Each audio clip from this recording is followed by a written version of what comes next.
नमस्कार, दिन भर की बड़ी खबरों में आपका स्वागत है। मैं हूं आंचल।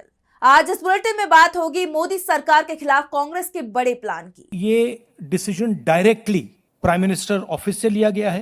बंगाल में एसआईआर पर हुए बड़े खुलासे की। देखेंगे कैसे यूपी में एसआईआर बीजेपी को पड़ेगा भारी। उन्नाव केस में सुप्रीम कोर्ट की एंट्री को जानेंगे कैसे सीएम योगी की बढ़ी टेंशन। और बुलेटिन के आखिर में देखेंगे जाने माने कार्टूनिस्ट इरफान की किस खबर पर पड़ी तिरछी नजर। लेकिन दिन भर की तमाम बड़ी खबरों से पहले एक नजर आज की सुर्खियों पर। बीजेपी के राष्ट्रीय अध्यक्ष बन सकते हैं नितिन नवीन। सूत्रों के हवाले से खबर। 18 जनवरी को होंगे चुनाव, 20 को होगा ऐलान। कांग्रेस नेता भूपेश बघेल का हमला। धीरेन्द्र शास्त्री को बताया बीजेपी का स्टार प्रचारक। कथावाचक को शासकीय प्लेन और प्रोटोकॉल मिलने पर साधा निशाना। तमिलनाडु विधानसभा चुनाव को लेकर सीएम स्टालिन का दावा। कहा सत्ता में करेंगे वापसी, गिनवाई उपलब्धियां। आप सांसद संजय सिंह का दिल्ली की सीएम रेखा गुप्ता पर हमला। कहा 10 महीने में त्राही त्राही कर रही है जनता। सीएम के लिए मूर्ख शब्द का किया इस्तेमाल। पश्चिम बंगाल में ड्राफ्ट लिस्ट से नेताओं के परिवारजनों के हटे नाम। टीएमसी सांसद काकोली घोष के मां, बेटे और बहनों के नाम लिस्ट से हुए गायब। चुनाव आयोग ने भेजा नोटिस। ये तो थी सुर्खियां। अब बात आज की सबसे बड़ी खबर की। मनरेगा को खत्म करने के केंद्र के फैसले के खिलाफ अब कांग्रेस सड़क पर लड़ाई की तैयारी में है। कांग्रेस वर्किंग कमेटी यानी सीडब्ल्यूसी की बैठक में इसे लेकर मोदी सरकार पर तीखा हमला बोला गया। सीडब्ल्यूसी में फैसला हुआ कि 5 जनवरी से पूरे देश में मनरेगा बचाओ अभियान शुरू किया जाएगा। इसके अलावा और भी कई बड़े फैसले कांग्रेस वर्किंग कमेटी ने लिए हैं। देखिए रिपोर्ट। मोदी सरकार ने मनरेगा का नाम बदलकर विकसित भारत जी राम जी कर दिया है। सरकार का कहना है कि योजना को पहले से बेहतर बनाया गया है, तो वहीं विपक्ष का कहना है कि मनरेगा का नाम नहीं बदला है बल्कि केंद्र से इसे खत्म कर दिया गया है और जो नई योजना आई है उसका लोगों को फायदा नहीं मिलेगा। विकसित भारत जी राम जी योजना जल्दी खत्म हो जाएगी। विपक्ष ने विकसित भारत जी राम जी बिल का संसद में जबरदस्त विरोध किया था, लेकिन मोदी सरकार ने बहुमत के दम पर मनरेगा को खत्म कर दिया। अब कांग्रेस वर्किंग कमेटी की बैठक हुई। इस बैठक में मनरेगा पर सरकार के फैसले के खिलाफ 5 जनवरी से देश भर में अभियान शुरू किया जाएगा। लोकसभा में विपक्ष के नेता राहुल गांधी ने मोदी सरकार पर तीखा हमला किया है। राहुल गांधी ने कहा कि केंद्र में वन मैन शो चल रहा है। कैबिनेट से पूछे बिना मनरेगा का नाम बदला गया। पीएम मोदी जो करना चाहते हैं वो करते हैं। पूरा फायदा वही 3 अरबपतियों के लिए, जबकि देश के ग्रामीण इलाकों को नुकसान हो रहा है। राहुल ने क्या कुछ कहा है, जरा सुनिए। मुझे बताया गया है कि ये decision directly prime minister office से लिया गया है और मंत्री से बिना पूछे, कैबिनेट से बिना पूछे ये डिसीजन लिया गया है। इससे आपको आज की हालत क्या है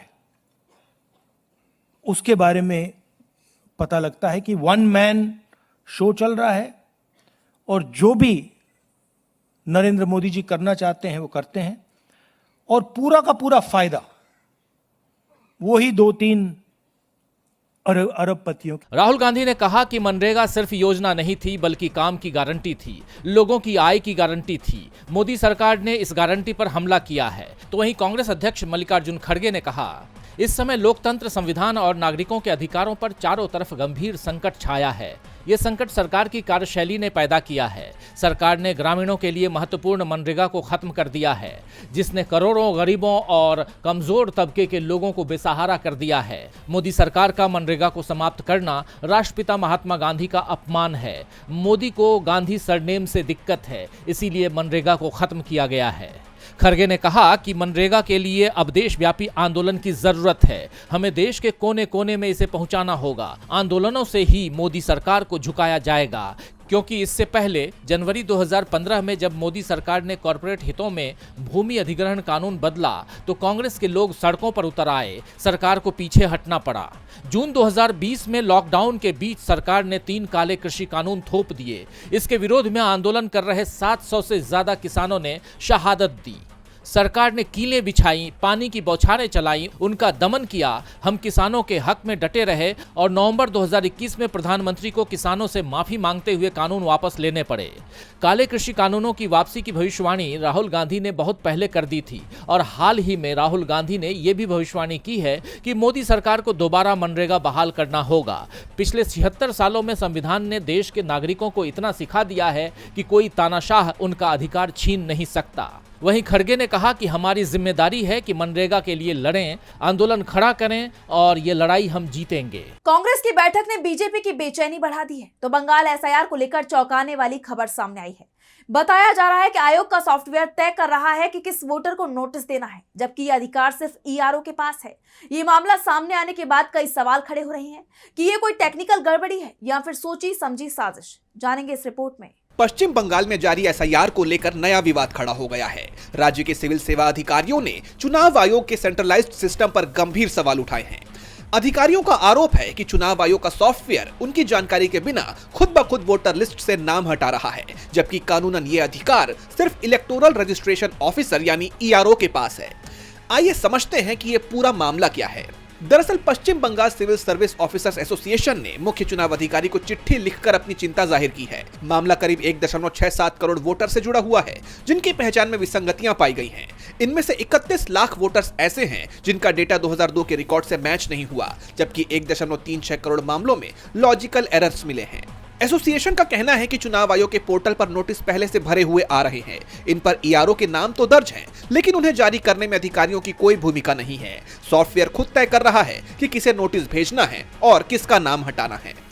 इंडियन एक्सप्रेस की रिपोर्ट के मुताबिक अधिकारियों को सबसे बड़ा डर जनता के गुस्से का है। एसोसिएशन के जनरल सेक्रेटरी सैकत अशरफ अली के मुताबिक अगर किसी असली वोटर का नाम सिस्टम द्वारा हटा दिया जाता है तो वो सीधे स्थानीय अधिकारी यानी ईआरओ को जिम्मेदार ठहराएगा। जनता को यह नहीं पता कि आयोग ने हमें इस प्रक्रिया से बाहर कर दिया है। जैसा आप जानते हैं कि representation of the people's act 1950 की धारा 22 के तहत किसी भी वोटर का नाम हटाने से पहले उसे सुनवाई का मौका देना जरूरी है और ये जिम्मेदारी ईआरओ की होती है। अफसरों का तर्क है कि सिस्टम ड्रिवन तरीके से नाम हटाना वोटरों के अधिकारों का उल्लंघन है। दूसरी तरफ सीईओ कार्यालय का कहना है कि प्रक्रिया पूरी तरह से पारदर्शी है।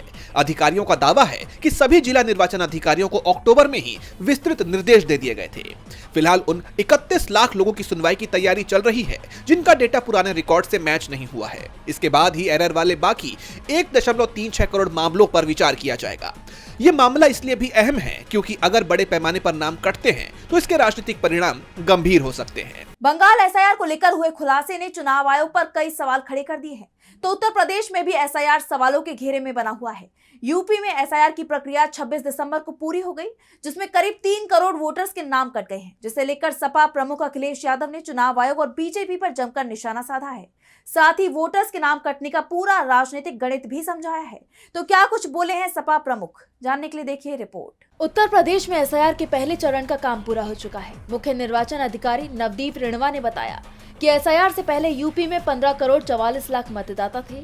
अब नई लिस्ट में ये संख्या 12 करोड़ के करीब ही रह जाएगी। राज्य में 2 करोड़ 89 लाख वोटर्स के नाम काट दिए गए हैं, यानी यूपी में एसआईआर बीजेपी को ही भारी पड़ रहा है। सपा प्रमुख अखिलेश यादव ने इसे लेकर पूरा हिसाब सामने रख दिया है। उन्होंने एक्स पर पोस्ट किया कि भाजपाई विधायकों के बीच ये समाचार पहले से ही प्रसारित हो चुका है कि एसआईआर में 2 करोड़ 89 लाख वोटरों के नाम कट गए हैं। बकौल एक वर्ष शेष उत्तर प्रदेश में मुख्यमंत्री जी इसमें 85 से 90% उनके अपने वोटर कटे हैं। 2 करोड़ 89 लाख का अगर केवल 85% भी मान लिया जाए तो ये आंकड़ा होगा लगभग 2 करोड़ 45 लाख 65 हजार। अब इस आंकड़े को उत्तर प्रदेश की कुल 403 सीट से भाग दे दिया जाए तो ये आंकड़ा लगभग 61,000 वोट प्रति सीट आएगा। ऐसे में ये निष्कर्ष निकलता है कि भारतीय जनता पार्टी उत्तर प्रदेश की हर सीट पर आनुपातिक रूप से 61,000 वोट कम पाएगी। ऐसे में वो सरकार क्या बनाएगी, दहाई का अंक भी पार नहीं कर पाएगी।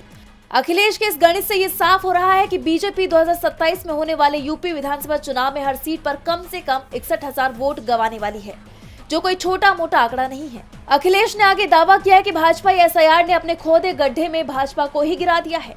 अब पीडीए सरकार बनाएगा, भाजपा का पीड़ा राज मिटाएगा, सबके हिस्से तरक्की खुशहाली लाएगा। जैसा आप जानते हैं कि 26 दिसंबर की रात 12 बजे एसआईआर फॉर्म जमा करने की समय सीमा खत्म हो गई है। तय समय तक फॉर्म जमा न करने वाले 2 करोड़ 89 लाख मतदाताओं के नाम अब वोटर लिस्ट से हटाए जाने की प्रक्रिया में है, जो एक बड़ा आंकड़ा है।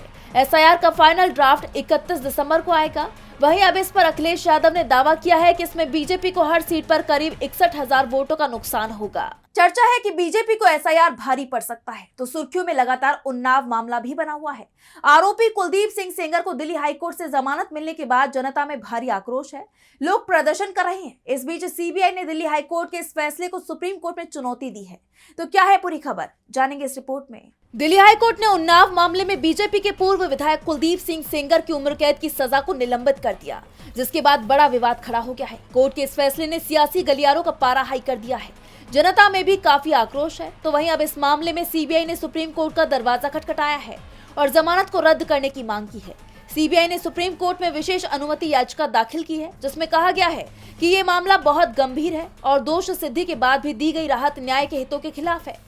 बता दें कि इस उन्नाव मामले की पीड़िता और उनका परिवार 27 दिसंबर को अपनी शिकायत सौंपने नई दिल्ली स्थित सीबीआई ऑफिस पहुंचा, जहां पीड़िता ने एक समाचार एजेंसी से बात करते हुए कहा कि मैंने अधिकारी से मिलने की मांग की, लेकिन उन्होंने कहा कि आज छुट्टी है और मुझे सोमवार को आना होगा। हालांकि जूनियर अधिकारी ने मेरा आवेदन ले लिया है। बता दें कि शिकायत में कहा गया है कि आईओ ने मेरे साथ गलत किया है। विपक्ष और जज साहब से मिलकर उन्हें जीत दिलाई है। वो चाहते हैं कि पीड़िता अपनी हिम्मत हार जाए और इस मामले में आगे ना बढ़ सके। जैसा आप जानते हैं कि बीते दिन भी उन्नाव मामले को लेकर हाईकोर्ट के बाहर प्रदर्शन हुआ था। अब देखना ये होगा कि इस मामले में अब आगे क्या अपडेट सामने आता है। सेंगर की मुश्किलें बढ़नी तय मानी जा रही हैं, तो यूपी बीजेपी में टकराव खुलकर सामने आ रहा है। हाल ही में पार्टी के ब्राह्मण विधायकों की बैठक हुई, जिससे तमाम तरह की चर्चाएं शुरू हो गई। इस बीच डिप्टी सीएम ब्रजेश पाठक ने दिल्ली में पीएम मोदी से मुलाकात की। भले ही पाठक ने इसे औपचारिक मुलाकात बताया हो, लेकिन राजनीतिक जानकार इसे औपचारिक मुलाकात से ज्यादा बता रही हैं। तो क्या बिखर जाएगी बीजेपी, जानेंगे इस रिपोर्ट में। यूपी बीजेपी में टकराव की चर्चा तो काफी समय से चल रही थी, लेकिन अब ये टकराव खुलकर सड़कों और बैठकों में नजर आने लगा है। हाल ही में लखनऊ में कुशीनगर के बीजेपी विधायक पीएन पाठक के आवास पर करीब 40 ब्राह्मण विधायकों और एमएलसी का जमावड़ा हुआ। इसे सहभोज का नाम दिया गया, लेकिन इसका असली मकसद अपनी ही पार्टी को ताकत का एहसास करवाना था। बैठक में साफ तौर पर यह बात निकलकर सामने आई कि मौजूदा सरकार में ब्राह्मणों की आवाज दबती जा रही है और उनके मुद्दों पर ध्यान नहीं दिया जा रहा है। गौर करने वाली बात यह है कि यह बैठक तब हुई जब इससे ठीक पहले करीब 40 ठाकुर विधायकों ने एक होटल में कुटुंब नाम से एक सभा की थी। मुख्यमंत्री योगी आदित्यनाथ पर अक्सर ये आरोप लगते रहे हैं कि उनकी सरकार में ठाकुर समाज का दबदबा ज्यादा है। सीएम योगी आदित्यनाथ खुद ठाकुर हैं, यानी एक तरफ से ठाकुर विधायकों के शक्ति प्रदर्शन के जवाब में ब्राह्मणों की इस गोलबंदी ने पार्टी नेतृत्व की चिंता बढ़ा दी है। इस सियासी खींचतान के बीच डिप्टी सीएम ब्रजेश पाठक की प्रधानमंत्री मोदी से दिल्ली में अचानक हुई मुलाकात ने अटकलों का बाजार और गर्म कर दिया है। 23 दिसंबर को ब्राह्मण विधायकों की बैठक हुई और 26 दिसंबर को पाठक सीधे प्रधानमंत्री मोदी के पास जा पहुंचे। हालांकि उन्होंने इसे एक औपचारिक मुलाकात बताया, लेकिन राजनीतिक जानकार इसे औपचारिक मुलाकात से ज्यादा मान रहे हैं। जैसा कि आप जानते हैं कि यूपी में कुल 52 ब्राह्मण विधायक हैं, जिनमें से 46 बीजेपी के पास हैं। ऐसे में ब्राह्मणों की नाराजगी बीजेपी को 2027 के चुनाव में भारी पड़ सकती है। ब्रजेश पाठक, जो खुद ब्राह्मण समाज के सबसे बड़े चेहरे के तौर पर उभर रहे हैं, उनका दिल्ली जाना इस बात का संकेत हो सकता है कि पार्टी के भीतर जातीय बैलेंस बिगड़ रहा है। वहीं नया प्रदेश अध्यक्ष मिलने और संभावित मंत्रिमंडल विस्तार से पहले ये खेमेबंदी तेज हो गई है। विपक्ष इसे साफ तौर पर यूपी बीजेपी में बिखराव बता रहा है। अब यूपी के सियासी गलियारों में इन दोनों ही घटनाक्रमों को लेकर तमाम तरह की चर्चाएं तेज हो चली हैं। अब देखना होगा कि आगे क्या होता है। एक तरफ यूपी बीजेपी में टकराव की खबर सामने आ रही है, तो महाराष्ट्र की महायुति सरकार में भी तनाव देखा जा रहा है। राज्य में नगर निगम चुनाव से पहले गठबंधन में मचा एक घमासान अब खुलकर सामने आ रहा है। बीजेपी और शिंदे गुट की शिवसेना आमने सामने दिखाई दे रही है। तो क्या है पूरी खबर, जानने के लिए देखिए रिपोर्ट। ठाणे नगर पालिका चुनाव से पहले महाराष्ट्र में सियासी पारा चढ़ा हुआ है। महायुति के दो बड़े सहयोगी दल बीजेपी और शिंदे की शिवसेना जो इन चुनावों में अपना दमखम दिखाने में जुटे हैं, लेकिन ठाणे नगर पालिका चुनाव से पहले महायुति में दरार की अटकलें तेज हो रही हैं, जिसकी एक वजह यह है कि बीजेपी और शिंदे गुट की शिवसेना ने अलग अलग प्रचार शुरू कर दिया है। जैसा आप जानते हैं कि कई दिनों से ऐसे संकेत मिल रहे थे कि ठाणे को लेकर दोनों दल में बात नहीं बन रही है। गठबंधन को लेकर बार बार बैठकों के बावजूद कोई ठोस फैसला न निकलने से नाराज होकर शिवसेना ने भी ठाणे में स्वतंत्र रूप से प्रचार शुरू करने का फैसला कर लिया है। सिर्फ शिंदे की शिवसेना ही नहीं, बल्कि बीजेपी ने भी अपना अलग प्रचार शुरू कर दिया है। बल्कि बीजेपी ने तो पूरे शहर में करीब 16 जगहों पर बैनर लगा दिए हैं, जिसमें नमो भारत नमो ठाणे का संदेश दिया गया है। इन बैनरों में केंद्र और राज्य सरकार की कई योजनाओं का जिक्र किया गया है। गठबंधन के दो दलों का यूं अलग अलग प्रचार करना उन अटकलों पर मोहर लगा रहा है, जिसमें बीजेपी और शिवसेना के बीच तनातनी बढ़ने की बात कही गई है। जैसा आप जानते हैं कि ठाणे सीट को एकनाथ शिंदे का गढ़ माना जाता है, लेकिन लंबे समय से बीजेपी और शिवसेना में बात न बनने के बाद दोनों ही पार्टियों ने यहां अपना चुनावी बिगुल फूंक दिया है। वहीं चुनाव में काफी कम वक्त बचा है। ऐसे में दोनों पार्टियां अलग अलग चुनावी मैदान में उतर आई हैं। राजनीतिक विशेषज्ञों की माने तो अगर बीजेपी अलग चुनाव लड़ती है तो ये शिंदे के लिए बड़ी चुनौती साबित हो सकती है। इससे राज्य की सियासी उठापटक देखने को मिल सकती है। महाराष्ट्र की राजनीति में सियासी उठापटक देखी जा रही है तो अरावली के बचाव को लेकर पूरे देश में आक्रोश है। विपक्ष और जनता एकजुट होकर मोदी सरकार के खिलाफ आवाज उठा रही है। इसी कड़ी में एक बार फिर राजस्थान के कई जिलों में प्रदर्शन हुआ। इस दौरान सरकार के फैसले पर सवाल उठे। तो और क्या कुछ हुआ इस प्रदर्शन के दौरान, जानने के लिए देखिए रिपोर्ट। राजस्थान में इन दिनों अरावली की परिभाषा को लेकर घमासान मचा हुआ है। मोदी सरकार पर जनता और विपक्ष का गुस्सा बढ़ता ही जा रहा है। दरअसल मोदी सरकार की सिफारिश के मुताबिक सिर्फ 100 मीटर से ऊंची पहाड़ियों को अरावली मानने का प्रस्ताव है, जिसे लेकर कांग्रेस का आरोप है कि इस बदलाव से अरावली का करीब 90% हिस्सा वन संरक्षण के दायरे से बाहर हो जाएगा। सरकार के इसी फैसले को लेकर बड़े पैमाने पर विरोध प्रदर्शन हो रहा है। इसी कड़ी में आज यानी 27 दिसंबर को राजस्थान के कई जिलों में कांग्रेस ने पैदल मार्च निकाला। दौसा में कांग्रेस के अरावली बचाओ विरोध प्रदर्शन के दौरान विवाद हो गया, तो वहीं अजमेर में पैदल मार्च के दौरान डीजे पर गाना बजाने को लेकर कांग्रेस और पुलिस के बीच झड़प हो गई। लेकिन पुलिस के रोकने के बावजूद कांग्रेस कार्यकर्ताओं ने डीजे पर गाना बजाते हुए प्रदर्शन किया। अलवर में बड़ी संख्या में युवक सिर मुंडवाकर पहुंच गए। सिर पर लिखा था अरावली बचाओ। इसके अलावा नागौर जिले में कार्यकर्ताओं ने हाथों में कांग्रेस के झंडे और सेव अरावली लिखी तख्तियों के साथ प्रदर्शन किया। तो वहीं सीकर में प्रदर्शन के दौरान कांग्रेस जिला अध्यक्ष सुनीता गिठाला ने कहा कि ये लड़ाई केवल एक दिन की नहीं बल्कि हमेशा की है। जब तक नियमों को नहीं बदला जाता तब तक प्रदर्शन जारी रहेगा। अब देखना ये होगा कि सरकार का अरावली को लेकर फैसला बदलता है या नहीं। और बुलेटिन के आखिर में देखेंगे जाने माने कार्टूनिस्ट इरफान की किस खबर पर पड़ी तिरछी नजर।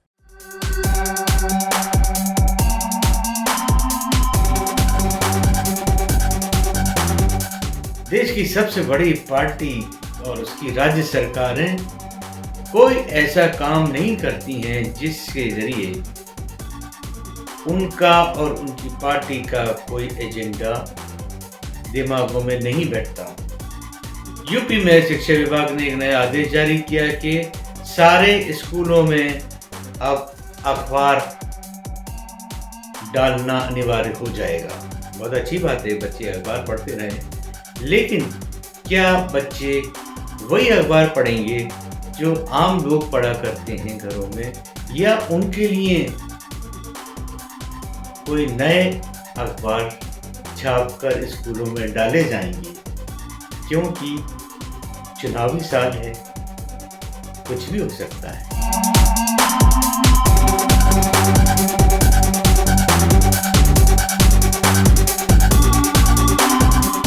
बहुत बहुत शुक्रिया इरफान जी। तो आज इस बुलेटिन में इतना ही। आप देखते रहिए डीवी लाइव। नमस्कार।